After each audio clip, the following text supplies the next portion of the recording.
ஆனந்தி, முதலமைச்சர் மு.க.ஸ்டாலின் நாளை முதல் செப்டம்பர் 7ஆம் தேதி வரை ஒரு வார காலம் ஜெர்மனி, இங்கிலாந்து ஆகிய 2 நாடுகளில் சுற்றுப்பயணம் மேற்கொள்கிறார். பல்வேறு முதலீட்டாளர்களை சந்தித்து முதலீடுகளை ஈர்ப்பதற்காக இந்த பயணத்தை அரசு முறை பயணமாக மேற்கொள்கிறார்.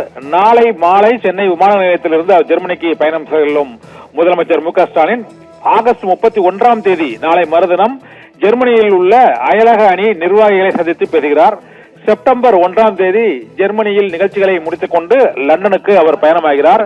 செப்டம்பர் 2 அல்லது 3ஆம் தேதி கேம்பிரிட்ஜ் பல்கலைக்கழகத்தில் அங்கு தொழில் முனைவோரை சந்தித்து முதலமைச்சர் கலந்து ஆலோசனை நடத்துகிறார். இதன் பின்னர் செப்டம்பர் 4ஆம் தேதி ஆக்ஸ்போர்ட் பல்கலைக்கழகத்தில் தந்தை பெரியாரின் திருவுருவப் படத்தை திறந்து வைக்கும் முதலமைச்சர் மு.க.ஸ்டாலின் அயலக தமிழர் நலவாரியத்தின் நிகழ்ச்சிகளிலும் அவர் கலந்து கொள்வார் என அறிவிக்கப்பட்டிருக்கிறது. செப்டம்பர் 6ஆம் தேதி லண்டனில் உள்ள தமிழர் நலவாரியத்தின் நிகழ்வுகளில் பங்கேற்கிறார். செப்டம்பர் 7 லண்டனில் இருந்து அவர் சென்னைக்கு திரும்புகிறார். செப்டம்பர் 8 சென்னை வந்தடைகிறார்.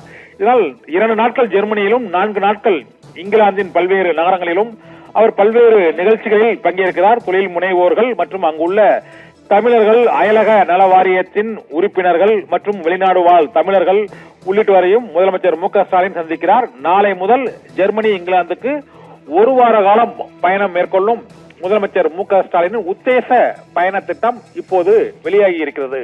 ஆனந்தி.